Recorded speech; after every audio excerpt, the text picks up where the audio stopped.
Último bloque de la primera jornada de Proyecta Solar Chile Latam 2025.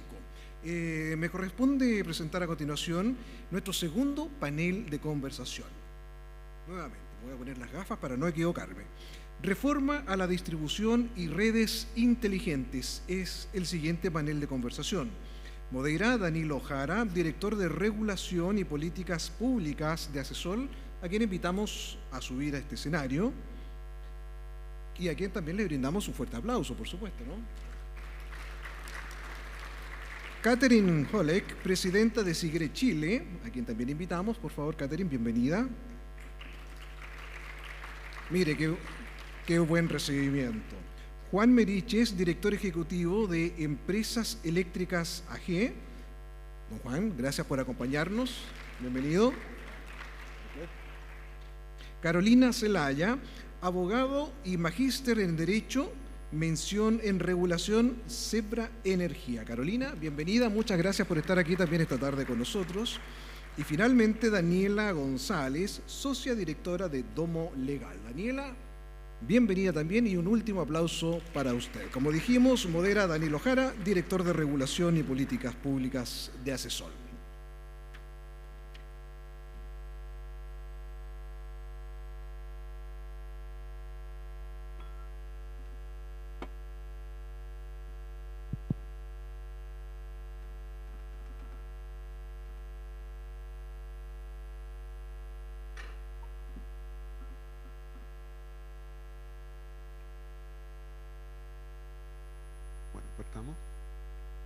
Bueno, gracias a todas y todos por estar acá.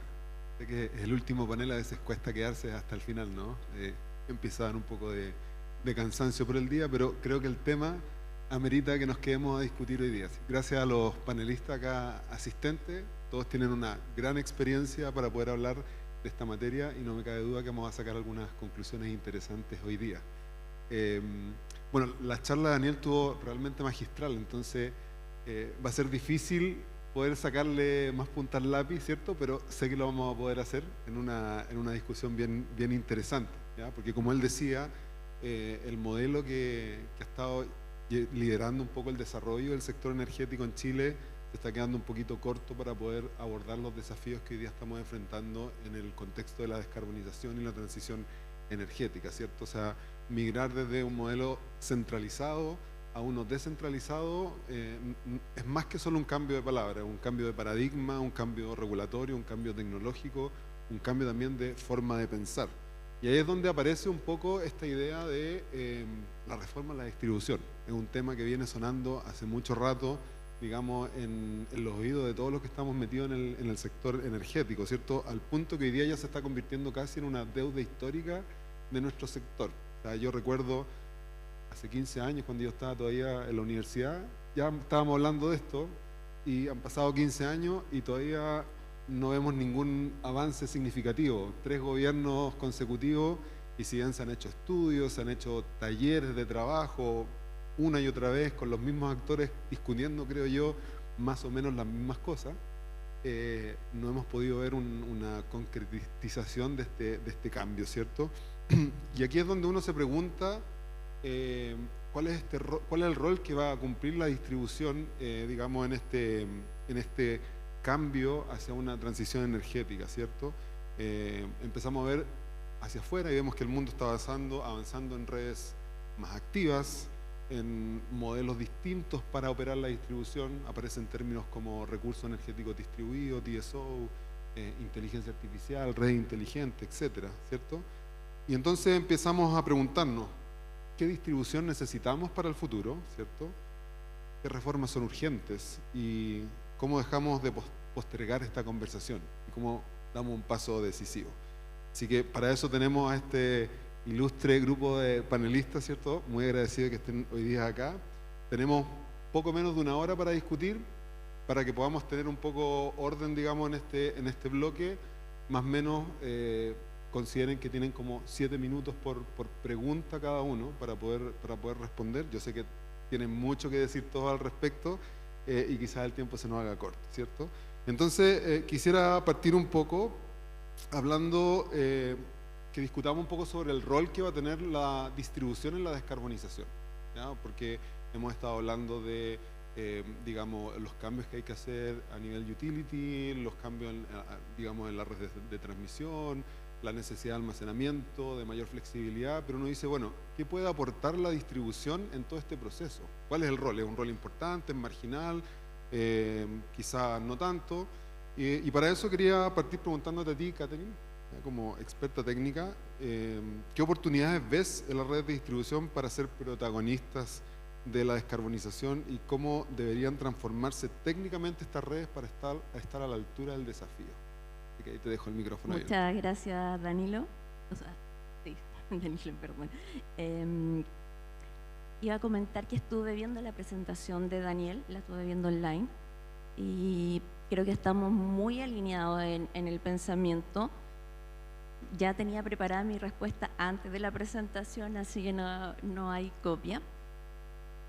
Dentro de las cosas que estuve mirando, justamente hoy cuando me metí al YouTube de Acesol a ver Proyecta Solar, encontré los seminarios de hace 2 y hace 3 años atrás. O sea, el año pasado, otro y otro. Me encontré con varios de los de acá, Juan, el año pasado, y en ese entonces ya estábamos hablando lo mismo. Y el tema de la ley de distribución, igual. El panel prácticamente igual, y así hace años atrás y atrás.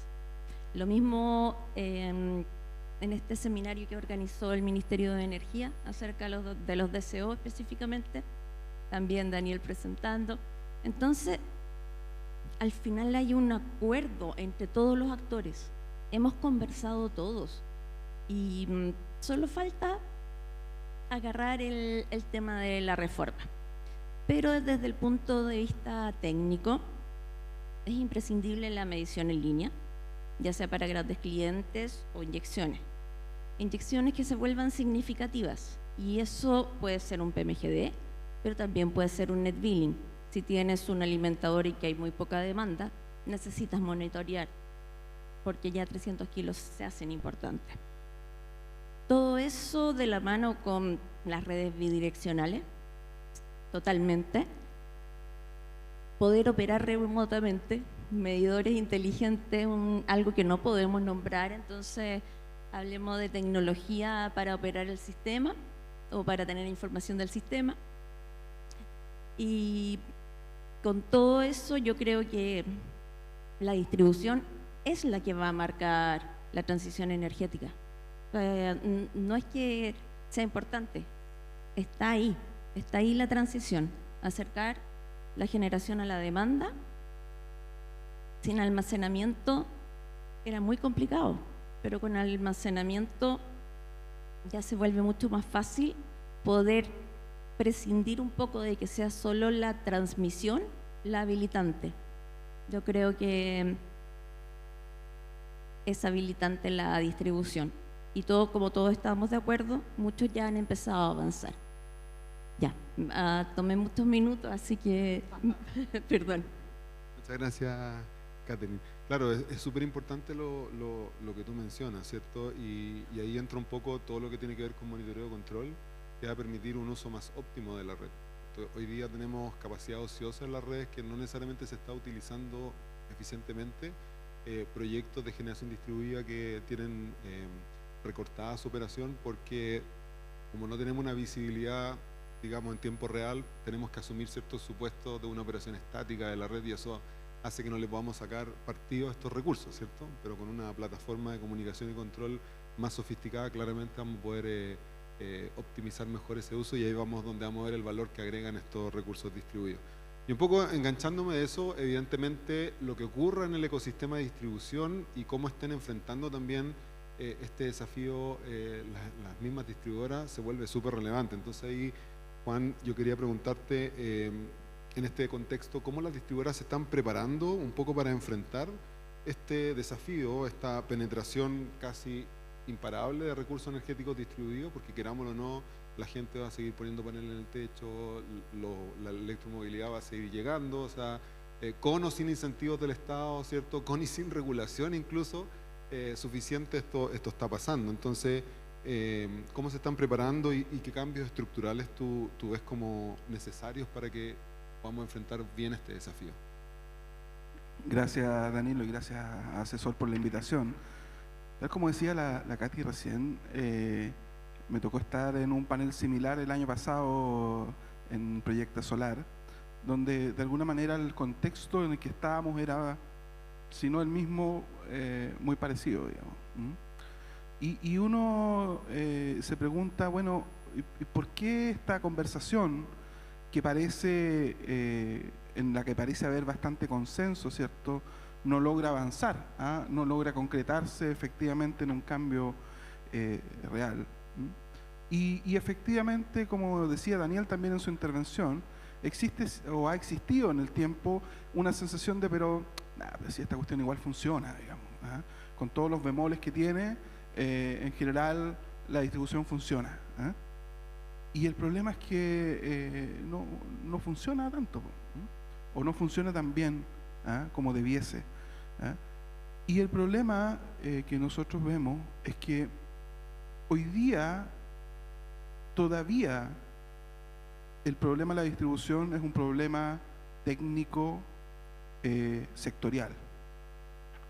Pero en la medida que nos veamos enfrentados, como decías tú, a un desarrollo creciente de los METs, sin regulación, sin normas claras, ¿sí?, por otra parte, a una creciente exposición de la red a eventos climáticos extremos, por otra parte, una creciente, digamos, efectos de incendios forestales, en fin, esto se va a transformar ya no solo en un problema técnico sectorial, sino que en un problema político-social.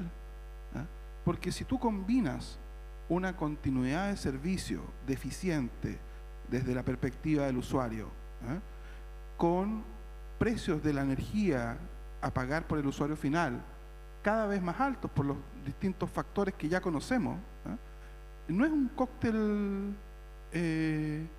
digamos, muy favorable, ¿sí?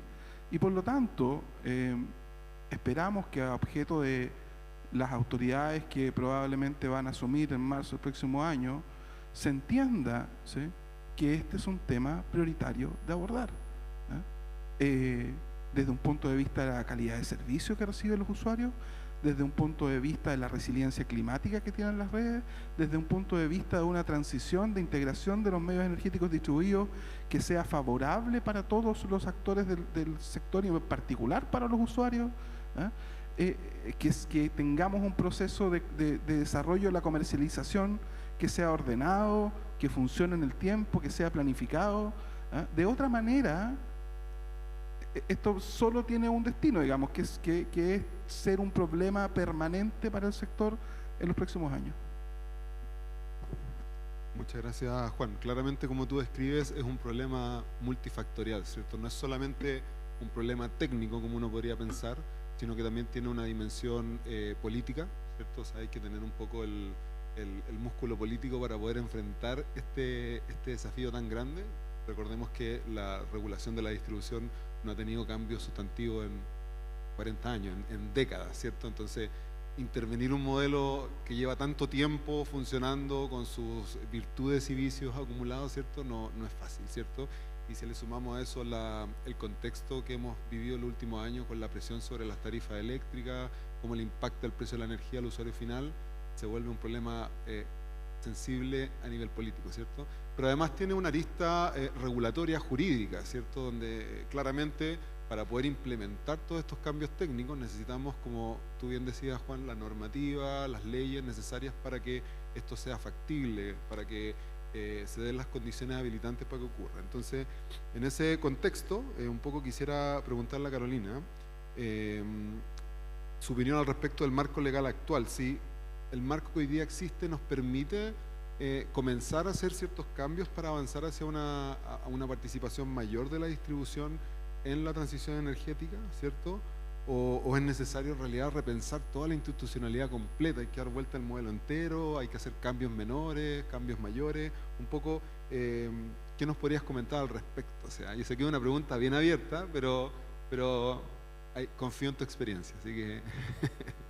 No, fácil la pregunta. Y a propósito de tu pregunta, efectivamente cuando me puse a recordar y a leer, como le pasó a la Katy, todo lo que en el pasado y en nuestros distintos roles hemos vivido respecto de diagnósticos, propuestas relativas al sistema de distribución, en cómo lo podíamos reformar, la verdad es que me impacté, porque efectivamente desde que llegué al sector en el año 2003 se está hablando de esto. Entonces, cuando haces la pregunta de cuáles serían aquellas trabas jurídicas, normativas, legales en general, es bien variado, pero bueno, empecemos por lo básico. O sea, efectivamente la Ley General de Servicio Eléctrico establece un modelo súper rígido respecto al sistema de distribución bajo un régimen concesional que integra las distintas funciones como la operación, la comercialización y la prestación de ciertos servicios energéticos en un solo organismo. Entonces, desde esa perspectiva, si analizamos algunos de los factores o trabas que implica reformar la ley o reformar la normativa, elegí 3. Uno básico es la definición del sistema de distribución. Creo que es súper importante redefinir lo que es la distribución. ¿Por qué? Porque actualmente la definición de la distribución se orienta más bien al nivel de tensión y a definirlo como dentro de un área geográfica. Y esa definición actual no tiene una visión funcional de lo que implica la distribución. Y por tanto sería súper necesario hablar más bien de definiciones funcionales y redefinir el concepto, porque esta definición un poco restringida impide que la distribución se transforme en una plataforma abierta, interoperable y que además preste servicios energéticos, lo cual impide de alguna manera que ingresen o que se convoquen a prestar ciertos servicios. En segundo lugar, tenemos una necesidad de reestructurar lo que son los contratos provenientes de las licitaciones de suministro eléctrico. Y aquí, bueno, yo me duele un poquito porque el perfeccionamiento del sistema de licitaciones fue uno de los que yo participé directamente en esa reforma, pero actualmente y con el desarrollo de todo y todos los cambios que implica a que lleguemos a este momento, sí se transforma en cierta manera una traba lo que son los contratos de suministro suscritos entre los distribuidores y los generadores de largo plazo, y por lo tanto hay que pensar cómo esos contratos pueden transicionar hacia un régimen distinto. No todos, sino que una gran mayoría, si queremos incorporar el tema de la comercialización y que el usuario sea capaz de elegir a un comercializador. Por lo tanto, aquí es súper relevante incorporar en una futura ley de reforma lo que es aspectos de transitoriedad progresiva, gradual y que respete ciertos derechos básicos desde este punto de vista, como son los derechos adquiridos y como fundamentalmente se respete la irretroactividad de la ley. Entonces, eso no es trivial. ¿Por qué? Porque si no se respetan ciertos principios como eso, vamos a tener problemas de certeza regulatoria o problemas de estabilidad financiera e incluso problemas judiciales que eventualmente pueden surgir de eso. Entonces, si tú me preguntas qué puede reformarse del sistema de distribución, yo creo que es fundamental reformar para que implique una estructura jurídica, una arquitectura institucional y un proceso transicional que sea claro. Y que sea claro, progresivo y gradual.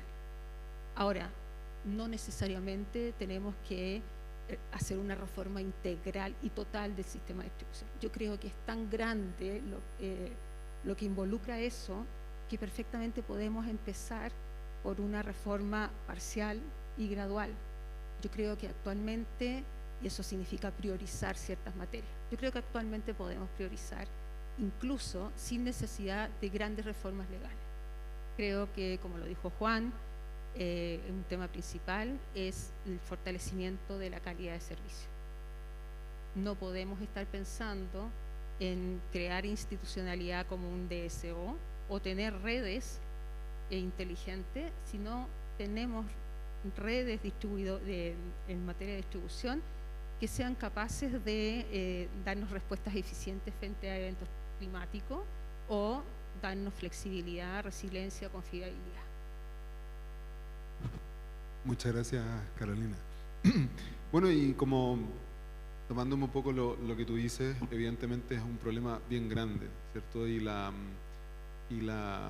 regulación tiene que responder a algún propósito. Tenemos que ver qué queremos buscar con una reforma a la distribución, porque uno puede ponerse a hablar, bueno, reforma a la distribución, queremos esto, aquello, pero en realidad, ¿qué es lo que buscamos? ¿Y qué vacío tenemos que venir a llenar o completar, ¿cierto? Entonces ahí, Daniela, quería preguntarte desde tu experiencia y desde un punto de vista regulatorio, ¿para qué necesitamos una reforma a la distribución? ¿Qué tenemos que venir a solucionar, digamos, qué vacío tenemos que venir a llenar con este cambio?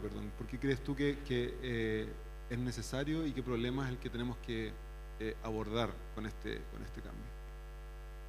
Yo creo que el desafío es muy grande porque es como un traje que ya no le cabe a quien lo porta. Concuerdo con Daniel de que esto ya se quebró, ¿ya?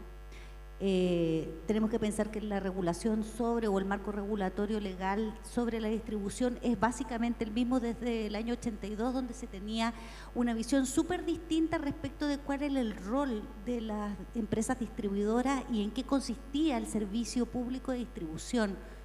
Un sistema hidrotérmico, donde lo que se buscaba era el acceso y seguridad con costo eficiente, ¿no es cierto? Se tenía la idea de reforzar la idea de un Estado subsidiario con la privatización, etcétera, etcétera. Se tenía en ese momento empresas verticalmente integradas, redes unidireccionales y un usuario final que era un simple consumidor. Hoy día todas esas cosas ya no son así. Hoy día tenemos una transición energética basada en energías renovables, no convencionales y almacenamiento. Tenemos exigencias que ya sobrepasan el acceso y la seguridad, sino que se requiere también resiliencia, se requiere calidad de servicio.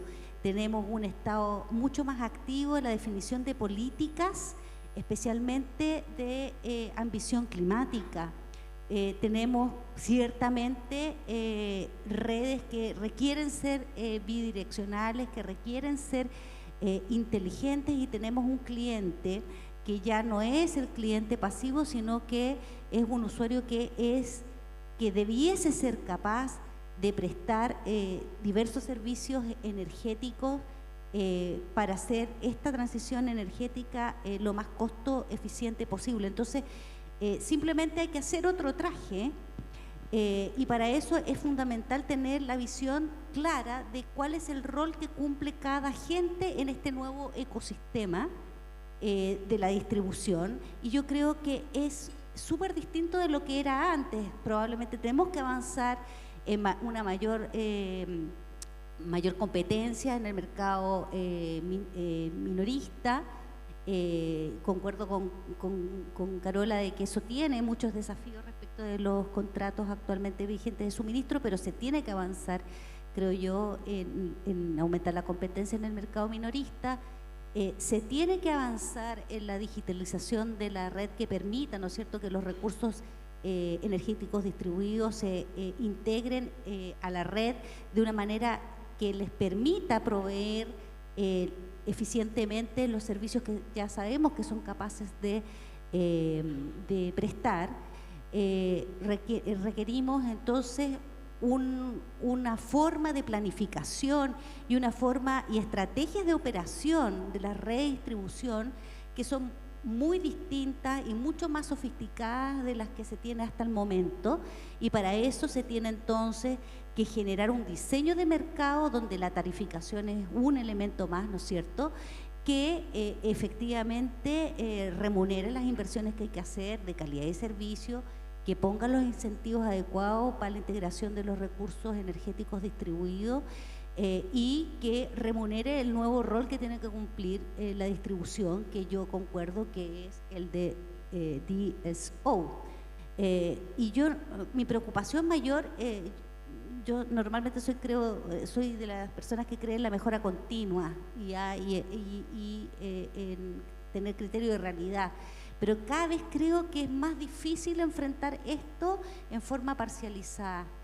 Creo que simplemente las cosas van a ir ocurriendo, y si no tenemos una reforma lo más integral posible, yo creo que ponemos más tensión y más posibilidades de caer en lo que dice Juan, que es transformar un problema sectorial técnico en uno político social.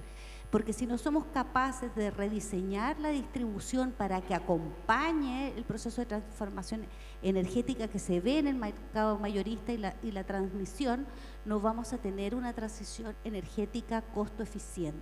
No lo vamos a tener. Y el gran problema de eso es que sí, la transición energética tiene un costo, pero no puede ser cualquier costo. La realidad política indica que no puede ser cualquier costo.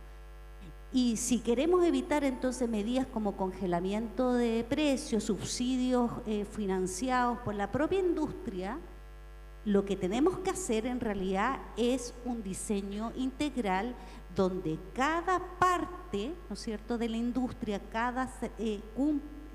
pueda funcionar lo más eficiente posible, pensando siempre en el cliente final y la cuenta que tiene que pagar mes a mes. Así es, Daniela. Tú mencionas un traje a la medida nuevo, ¿cierto? Carolina habla de una gradualidad, ¿cierto? Entonces, esto se ve como casi ya un elefante blanco, ¿cierto?, dentro de la habitación, y uno se pregunta cómo lo abordamos, de qué pata agarramos esto para que pueda empezar a avanzar. Entonces ahí les dejo una pregunta a ambas para ver si me pueden aportar algo en este punto. Es que si hoy día tuviéramos que enfrentar una reforma de este estilo, ¿cuáles ustedes creen que son los factores claves para que esto no se trabe, por ejemplo, en el Congreso, para que pueda avanzar? Hay que, no sé, incorporar a la sociedad civil. ¿Cómo se imaginan ustedes que habría que abordar este desafío desde el punto de vista jurídico, regulatorio, y poder tramitar exitosamente una reforma a la distribución? Bueno, desde la experiencia, creo que es súper importante un trabajo prelegislativo serio, planificado y con una gobernanza colaborativa real. Eso es fundamental. Lo que pasa antes de que ingrese el proyecto de ley al Congreso es tanto o más importante que la tramitación misma. Y por eso, desde ese punto de vista y enfocándonos en el trabajo prelegislativo, en primer lugar, lo que procede, son sugerencias y en base solamente a la experiencia personal, es que hay una alineación y una coordinación interna entre los distintos organismos públicos del Estado. Y aquí me refiero en particular al Ministerio de Energía, a la Comisión Nacional de Energía, a la SEC, a la Secretaría General de la Presidencia y a la Dirección de Presupuesto. ¿Para qué? Para que haya un proyecto que tenga viabilidad política, regulatoria y presupuestaria. Dicho eso, en un segundo lugar, tiene que haber una convocatoria del Estado, ya con diagnósticos hechos, etcétera, una convocatoria del Estado a agentes que no sean estatales. como la industria, las asociaciones gremiales, la sociedad civil a través de los COSOC, la academia, etcétera. Es súper relevante que se genere un proceso deliberativo auténtico y un proceso deliberativo en donde tenga espacios para discutir en forma estructurada, con protocolos para llegar a ciertos acuerdos regulatorios, políticos, y también en el caso de que no hayan acuerdos. O sea, eso es súper relevante. En tercer lugar, aquí la difusión y la publicidad de un proyecto es súper relevante. Aquí no basta con difundir los objetivos del proyecto de ley, sino que también los destinatarios tienen desde un inicio que conocer las razones técnicas, sociales y económicas del proyecto. Si nosotros logramos convencer a los parlamentarios que comprendan desde un inicio lo que es la urgencia, lo que es la lógica y lo que es el propósito de un proyecto de ley, la verdad es que las controversias en la tramitación de la ley se ven bastante disminuidas, los plazos bastante acotados, y de alguna forma eso crea una legitimidad social y económica súper importante no solamente para un proyecto de ley cuya tramitación puede ser con plazos acotados, sino que también sirve para implementar después la ley en sus etapas reglamentarias o normativas. Por lo tanto, creo que eso es indispensable. Gracias, Carolina. No sé si tú, Daniela, ¿quieres aportar algo también? Sí, mira, yo también tenía 3 elementos claves. La Caro habló del trabajo prelegislativo, así que voy a hacer propias sus palabras, porque creo que los tiempos que corren en reformas que son relativamente bastante sofisticadas, diría yo, hoy día es impensable tener o asumir un desafío de estas características sin ese trabajo legislativo, pero permíteme mencionar 2 elementos más que no son técnicos, son de condiciones habilitantes. Uno, hay que tener convicción y liderazgo. O sea, si no tenemos el liderazgo en el sector, que desde el día 1 entienda que esta es una prioridad, y que desde el día 1 lo tenga en la agenda, es muy difícil avanzar. O sea, en un gobierno de 4 años no se puede empezar a diseñar y tramitar una reforma de esta envergadura. No es posible, es muy difícil. Y por lo tanto se necesita, toda la industria tiene que estar promoviendo ya, ¿no es cierto?, en las candidaturas, los programas de los próximos, del próximo presidente o presidenta, precisamente la incorporación de esto como prioridad. Y el último elemento que yo creo que es algo que quizás es medio inasible, y es el relato. El proyecto de portabilidad eléctrica, a mi juicio, fracasó porque se fue incapaz de convencer al Congreso que tendría como efecto una baja en las tarifas. Y a los parlamentarios lo único que les interesaba en ese momento era que tuviera un efecto en las tarifas. Si la reforma a la distribución, como decía Daniel, no va a tener un efecto positivo en las tarifas, estamos empezando como 2-0 abajo en el partido.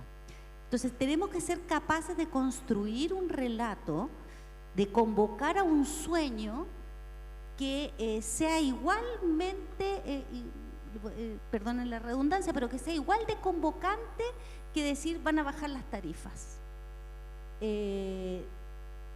Yo creo que ese es un desafío súper grande. ¿Qué sueño somos capaces de, como sector, ir a decirle al resto, a los políticos, pero también a la señora Juanita, que tenemos que compartir entre todos, y para ello es necesario hacer esta reforma de ciertas características que ojalá en ciertos objetivos estemos todos de acuerdo?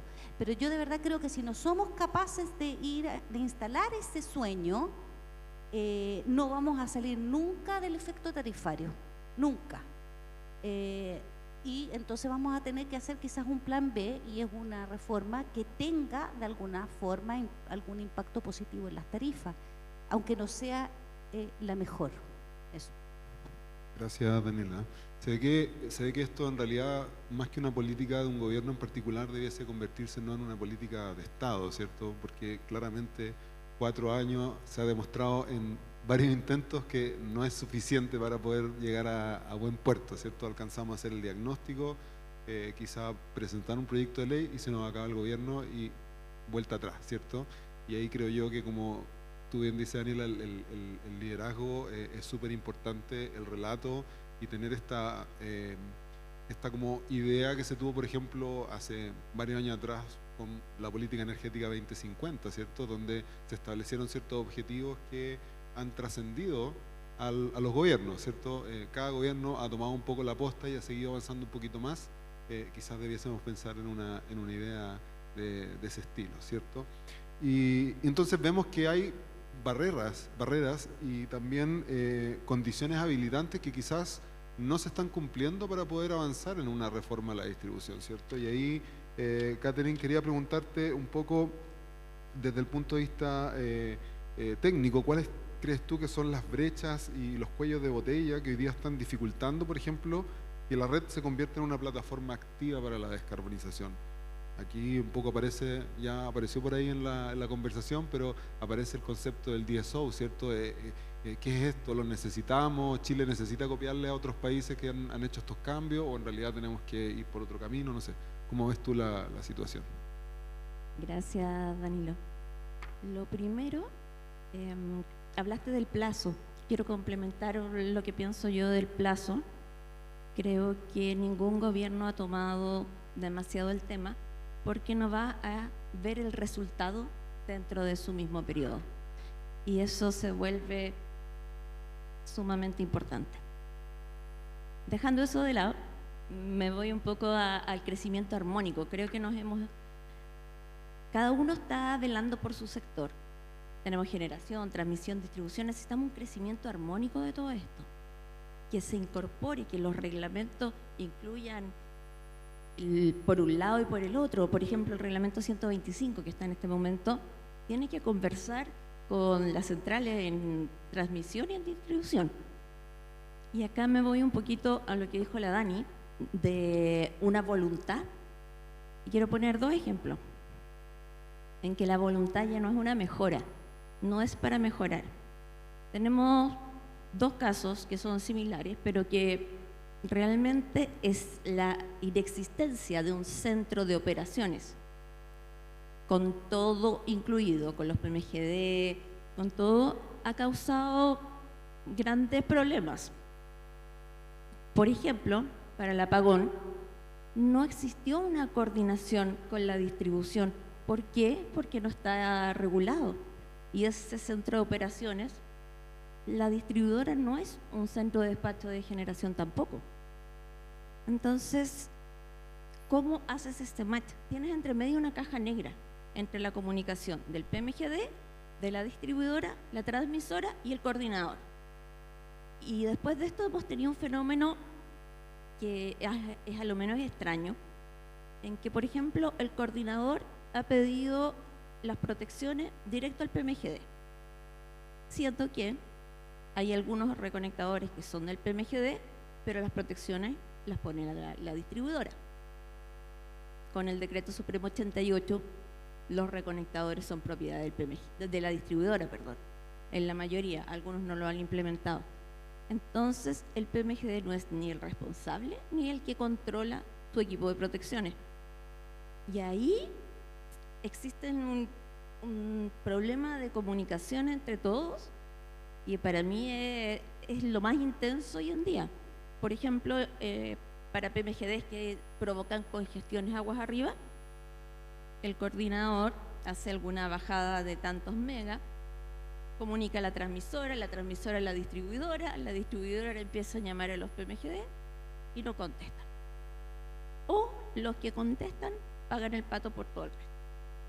Entonces, los que están cumpliendo son los que terminan restringidos. Y dentro de todo esto Y lo otro importante que mencionaba, que con el almacenamiento cambia totalmente el paradigma, porque en distribución puedes abastecer prácticamente toda la demanda teniendo un buen sistema. Al día de hoy, y acá me puede corregir Juan, hay distribuidoras, SAESA, CGE, prácticamente todas, que tienen generadores diésel en zonas difíciles. Porque Chile tiene zonas difíciles. Para los que están en Santiago siempre es como allá. Yo vivo en Osorno, vivo allá. Y en medio de la cordillera, no sé, Cunco, Melipeuco, con nieve, que es imposible que llegue una brigada a mejorar esa línea. Es mucho más rentable tener un generador ahí. ¿Y por qué no un PMGD? ¿Por qué no migramos a que la distribuidora planifique e indique dónde necesita generación? En vez de lo que estamos haciendo ahora, que buscamos primero el terreno y después vemos si se puede conectar. Al día de hoy se han bajado prácticamente todos los proyectos de PMGD. Yo creo que el futuro es todo lo contrario. Acá les doy mi estrategia de negocio, pero de verdad, o sea, yo creo que el futuro está en el PMGD bien ubicado, al lado de la demanda. Lo comentó Daniel hace rato, el tema de acercar la generación a la demanda. Antes se hacía per se por los peajes, al día de hoy no hay incentivo.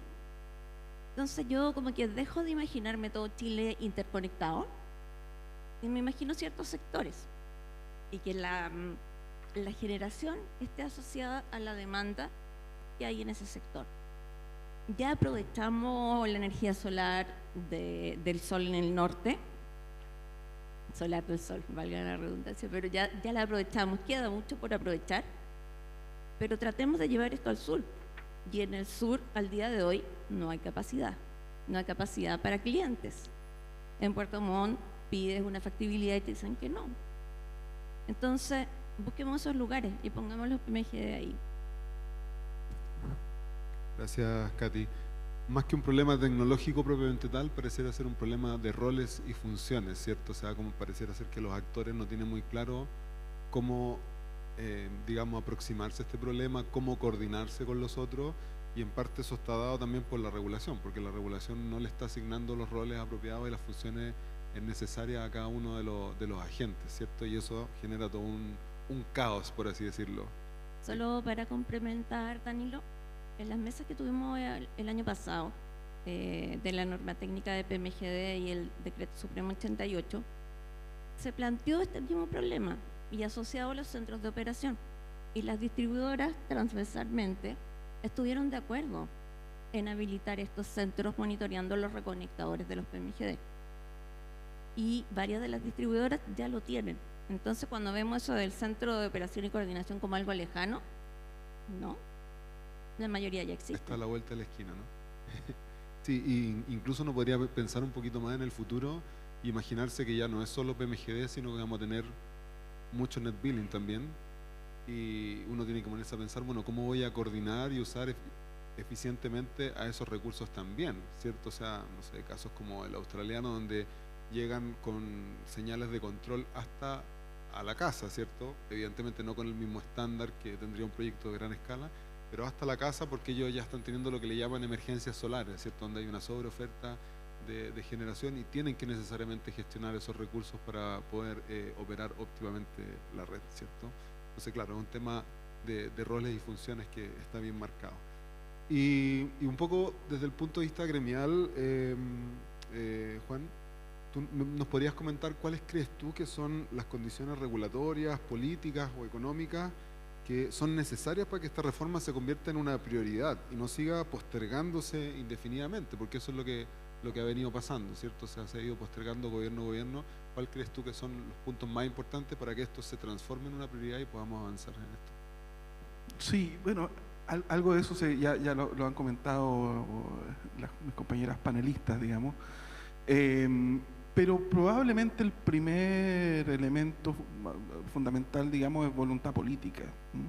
Cuando hay relativo consenso a nivel de la industria respecto de cuál debiese ser el alcance de la reforma, sus objetivos principales, Naturalmente vamos a tener diferencias entre los distintos agentes que participemos en esa conversación en el detalle, y eso es parte de cómo se construye, digamos, la regulación, y es normal, ¿eh? Pero cuando parece haber, insisto, bastante consenso respecto a la necesidad de esta reforma, respecto a los elementos centrales, lo que se requiere es voluntad política.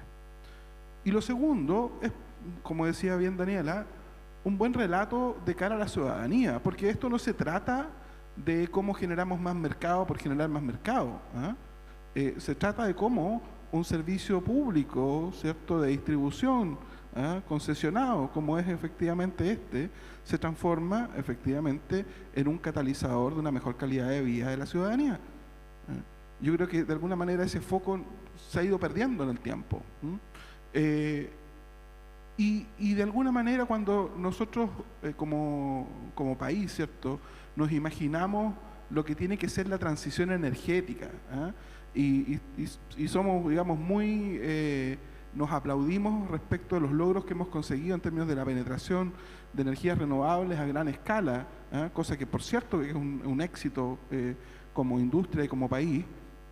Se sigue dando el sinsentido que la gente en sus casas se sigue calefaccionando con querosén, que le sigue echando diésel a las camionetas, y que por lo tanto a nivel del usuario final esa transición energética no es tangible, y por el contrario se encuentra con una calidad de servicio que no cumple sus expectativas.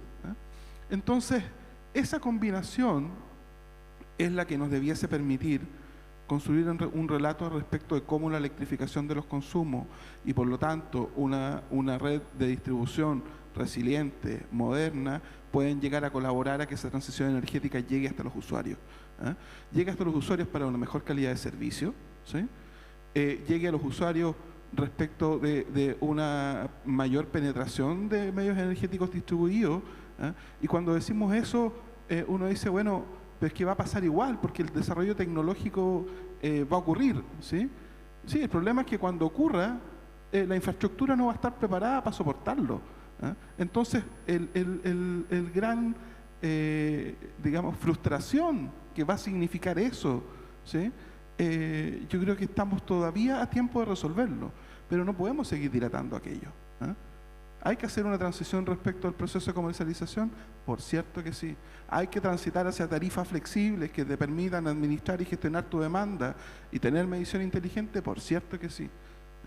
Pero efectivamente son elementos que debiesen ser parte integrante de lo que constituye una reforma. ¿Qué se requiere? Yo creo que ya está más o menos claro. Gracias, Juan. Pareciera ser entonces que tenemos que poner al usuario en el centro, digamos, de la discusión, porque al final todos estos esfuerzos que estamos haciendo, todos estos cambios son para llevarle una cierta calidad de servicio, de bienestar a los mismos usuarios en el corto plazo, pero también en el largo plazo, pensando en que esto va a tener un impacto directo en el medio ambiente y en la calidad de vida de las personas en el futuro, ¿cierto? Ya casi un desafío intergeneracional. Entonces se ve como una cosa muy de largo plazo, muy difícil de abordar, que no por eso vamos a dejar de hacerlo, pero quizás también podemos pensar en partir con algunos cambios más bien en el corto plazo, ¿cierto? O sea, ok, tenemos todos estos cambios que tenemos que hacer hacia el futuro, pero quizás hay algunas cosas que hoy día ya podemos hacer sin tanta dificultad. Entonces ahí un poco yo les quiero preguntar a todos, a ver si me pueden dar su perspectiva. Si tuvieran que decir una sola medida, digamos, que fuera prioritaria para poder dar un pasito más para tener una distribución más moderna, ¿cuál creen que sería? Y si me pueden contar un poco de eso. Ya. Para mí lo más importante es un poco lo que mencioné antes, tener un centro de operaciones, porque me parece que los incentivos ya están. Por ejemplo, para el apagón de agosto, podías ver PMGD al lado de la demanda. El PMGD no generaba, la demanda estaba afuera. Entonces, lograr eso, esa coordinación, para mí es lo primero. Como digo, ya se está haciendo, pero el enfoque es directamente un beneficio para el cliente. Y la norma permite acordar generación en isla. Es voluntad, hay distribuidor y PMGD que ya lo están haciendo, es tener control también para poder asociar el PMGD a la demanda. Y todo eso con el centro de operaciones y también el otro incentivo, el apagón del 25F. Igual se pudo haber tenido islas que se recuperaron mucho más rápido. Gracias, Cady. Carolina. Bueno, yo creo que lo primero dentro del marco de una reforma a la distribución es restaurar la confianza del usuario final. Y para restaurar la confianza en el usuario final, creo que hay que fortalecer la calidad de servicio que prestamos al usuario. ¿Y por qué lo pongo como una medida de corto plazo prioritaria? Porque creo que los usuarios, cuando empiezan a hablar de reforma, se crean expectativas que van más allá de un corto plazo y por lo tanto después viene la frustración. O sea, por ejemplo, en la zona donde yo vivo, que es semirural, a mí se me pasa cortando la luz. Y si me hablaran de reforma, lo primero que querría es que no se me corte más la luz. Esa es la necesidad inmediata que tiene el usuario. Y yo creo que la calidad de servicio, el mejoramiento de la calidad de servicio es una condición mínima habilitante para una reforma a la distribución. Y eso no es necesario modificar integralmente la ley.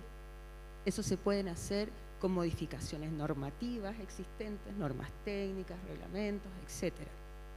Y ahí, como ejemplo, yo creo que, y esto se dijo en algunas instancias de reuniones o talleres que se hizo con el Ministerio, con las empresas eléctricas, es la necesidad de hacer inversiones y que se pueden traducir en planes de inversión para mejorar para fortalecer la calidad de servicio. Por ejemplo, invertir y fortalecer tramos críticos de la red en zonas vulnerables, en zonas rurales, como donde vivo yo. Ojalá que empiecen por mi lado. También invertir en tecnologías de medición y de automatización. Desplegar iniciativas de eficiencia energética y gestión de la demanda. Yo creo que, bueno, hay muchos más ejemplos, pero si existe la posibilidad de hacer un plan de inversión donde el Ministerio, la Comisión, la SEC y la industria tengan una intervención coherente, consistente, yo creo que eso es lo básico, sin perjuicio de que se pueda empezar a modificar ya en una reforma más integral. Yo estoy de acuerdo con la Dani, aun cuando vemos dos abogadas y por lo tanto pueden haber dos opiniones distintas, pero yo estoy de acuerdo que hay que iniciar ya. Tres, ¿verdad? Bueno, eso. Ya, Carolina. Juan. Sí, yo creo que este es un tema de roles e incentivos correctos. Tal como decía la Cati, hay necesidades que están evidenciadas ya hoy en el día a día, digamos, ¿ah? Pero también esas necesidades evidencian ciertas colisiones, ¿ah? Probablemente muchos de ustedes que están hoy día en el panel han tenido problemas con una empresa distribuidora respecto a la conexión de cualquier cosa, digamos, ¿ah? Y por lo tanto, efectivamente, hay una lógica de roles e incentivos que es necesario establecer, ¿ah? Y que hoy día no están establecidos, ¿ah? Y no puedo sino compartir lo que dice la Carola respecto a lo que significan los incentivos para generar las inversiones necesarias en una industria que es completamente regulada como la distribución, ¿ah? O sea, el que seamos capaces de identificar brechas, ¿sí?, respecto a los objetivos de política pública que nos hemos puesto en la misma política energética para, por ejemplo, reducir los indicadores de SAIDI, ¿ah? O sea, nuestra política energética dice que vamos a llegar a 4 horas de interrupción al año en 2035. 2035 está a la vuelta de la esquina, quedan 10 años para el 2035. ¿Cuánto fue el SAIDI el año pasado? 24 horas. Claro, evento excepcional de agosto, pero el año anterior 12, 13, ¿Y existe alguna hoja de ruta diseñada respecto de cómo vamos a llegar a las 4 horas del 2035? Ninguna. ¿Ah? Entonces, es claro que mejorar la continuidad y calidad de servicio de los usuarios tiene que ser el corazón de una reforma de la distribución. ¿Ah? Naturalmente, eso tiene que ser complementado con todos los otros elementos que hemos dicho aquí, pero si no mejoramos eso, ¿ah? no vamos a tener la licencia social para poder desarrollar el resto de los cambios que se necesitan en un segmento como este. Gracias, Juan. ¿Y Dani? Yo estoy de acuerdo con lo que han dicho todos mis compañeros panelistas, y que voy a ir haciendo como un agregado. Efectivamente, uno puede decir, ya no vamos a tener el DCO, pero tengamos un proto DCO, y simplemente porque nosotros ya tenemos recursos energéticos distribuidos, instalados, sin habernos preocupado, ¿no es cierto?, de tener reglas e incentivos para que el operador de la red, donde están esos recursos energéticos ya instalados, pueda efectivamente coordinarlos. Ya para mí ya es un tema de seguridad, entonces ya es casi higiénico. Concuerdo también con Carolina que probablemente haya que despejar bien rápidamente algunas brechas, las brechas más relevantes en calidad de servicio, para poder quizás tener el tiempo para discutir una reforma como la gente. Y yo quiero sí agregar un tema institucional. Yo creo que no se van a poder hacer todas estas cosas si nosotros no nos preocupamos de fortalecer las capacidades de nuestras instituciones. Y yo miro especialmente a la Comisión Nacional de Energía, porque es la convocada a tener una mirada de más largo plazo, porque está un poco más fuera o un poco más alejada de la coyuntura política, y ahí debiesen estar alojados, ¿no es cierto?, las capacidades técnicas principales para alimentar una discusión técnica, proponer el contenido de las modificaciones que se quieran abordar y después implementarlos. O sea, tenemos que considerar que la última reforma a la distribución, que fue la ley fue cortita, ¿no es cierto?, y aún así su implementación ha sido un desastre. O sea, nosotros no nos podemos permitir tener procesos tarifarios 3 o 4 años tarde. O sea, no debiésemos normalizar que algo así suceda. Entonces, pensamos que tenemos que hacer una reforma increíble a la distribución y no somos capaces de hacer en tiempo y forma, ¿no es cierto?, no por falta de voluntad, sino que por falta de recursos probablemente, porque normalmente todos estos cambios están acompañados por 0 pesos, 0 personal, 0 no sé qué. La comisión también se le asignan responsabilidades, algunas que yo digo son bien formales. Nos seguimos obsesionados con la declaración en construcción, pidiendo todo en 5 copias, que va en oposición, por ejemplo, a lo que se plantea en la ley marco de autorizaciones sectoriales, ¿no es cierto?, de cómo facilitar esa permisología. No, nosotros ya, yo creo que se necesitan como 45 personas ya en la Comisión Nacional de Energía para revisar que se cumpla acá. ¿Es eso donde debiesen estar los recursos de la comisión? ¿O debiesen estar destinados a sacar al menos, con todos los defectos que tenga el proceso tarifario vigente, sacarlo a tiempo? Si no, no están dadas las condiciones para hacer mucho eso.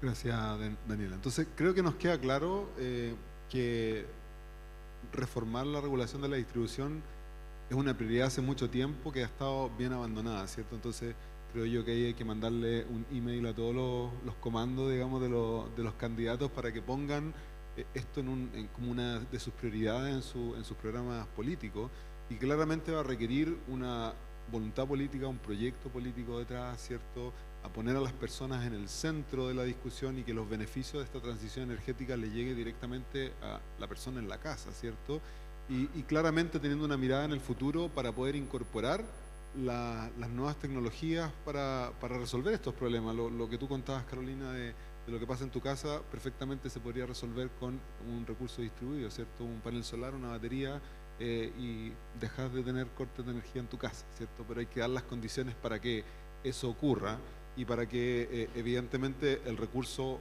más abundante renovable que tiene Chile, que es la energía solar, pueda aportar a la transición energética, ya no solo desde las grandes líneas de transmisión, de los grandes proyectos, digamos, instalados lejos de la demanda, sino que también desde la misma casa, del mismo techo de las personas.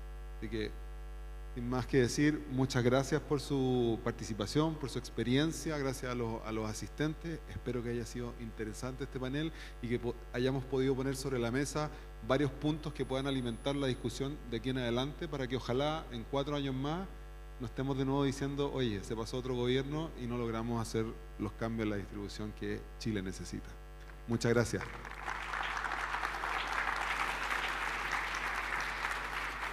Muchas gracias a este interesante panel por habernos acompañado y a esta audiencia increíble que nos ha acompañado hasta ahora. Vamos a tomar, por supuesto, la foto que corresponde para la posterioridad.